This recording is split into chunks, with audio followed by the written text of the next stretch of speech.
Pour m'auto-évaluer, au lieu de corriger à la main, j'ai décidé d'utiliser ChatGPT pour m'aider. Donc, on va voir si ça va fonctionner. Je demande de me donner un tableau à 3 colonnes. La première étant le numéro atomique, la deuxième le symbole chimique et la troisième le nom complet. Et que je veux juste les 36 premiers éléments. Super. Je pense pas que je suis capable de coller ça. On va essayer. Je vais copier le code. J'ai ouvert un nouveau fichier Google Sheets, puis je vais voir si je peux juste le coller. Non, donc ça n'a pas collé comme il faut. Donc, je vais essayer quelque chose d'autre. Je vais faire undo ici. Et puis, je vais demander à ChatGPT de me le donner dans un format qui peut être copié et collé directement dans Google Sheets. Je pense pas que ça va avoir fonctionné. Juste un tableau normal.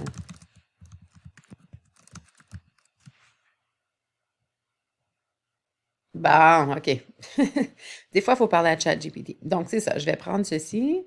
Et là, certainement que je vais vérifier si c'est les bonnes choses. J'ai pas confiance à ChatGPT, mais on va aller copier, coller maintenant. Faire sûr que ça fonctionne. Oups. Troisième reprise, je vais juste faire sûr que j'ai bien sélectionné. CTRL-C. Et, oups. Voilà, CTRL-V. OK, donc ici, j'ai le numéro atomique, le symbole chimique. Je vais juste cliquer ici pour voir que j'ai cette main-là. Je vais traîner vers le bas, comme ça, j'indique à Google Sheets que ça, c'est mon en-tête. Et je vais vérifier tantôt si c'est les bonnes choses. Ça a l'air bien, là, à premier coup d'œil. Pour l'instant, je vais appeler ça élément. OK. Donc, pour m'auto-évaluer, ce que je vais faire maintenant, donc merci à ChatGPT, une fois que je vais avoir vérifié pour m'assurer à 100% que tout ceci, c'est bien, pour m'auto-évaluer, ce que je vais faire, c'est que je vais utiliser ce qu'on appelle conditional formatting. So, je vais venir à Format, Conditional Formatting, et puis je vais dire que si Format Cell, donc if text is exactly, puis là, je veux que ce soit exactement ce qu'il y avait ici. Donc, je vais dire C2.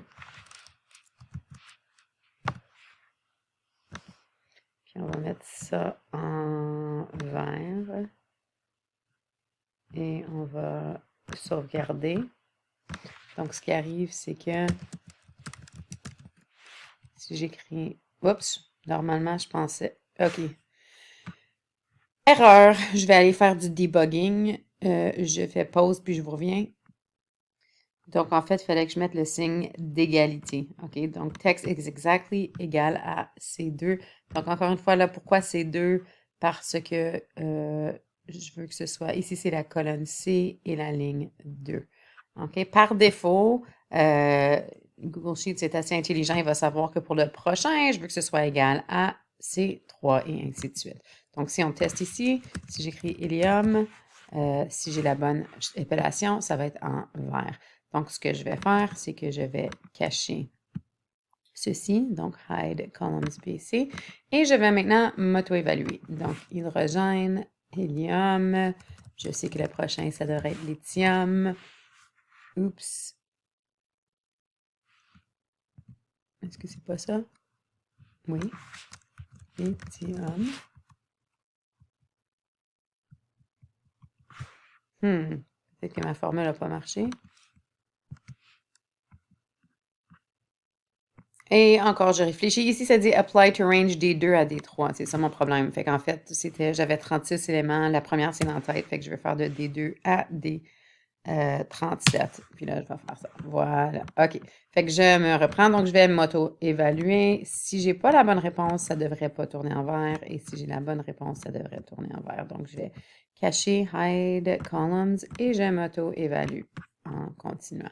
Donc, après beryllium, ça devrait être bord. Après bord, ça devrait être... Et ainsi de suite. Donc, si j'ai pas la bonne épellation, ça sera pas vert. Donc, après bord, ça serait carbone. Disons que je fais une erreur, puis j'écris carbone. Et voilà, ça ne devient pas vert. Donc, je vais savoir que j'ai fait une erreur quand je m'auto-évalue. OK? Donc, une façon, le fun de m'auto-évaluer à l'aide de ChatGPT.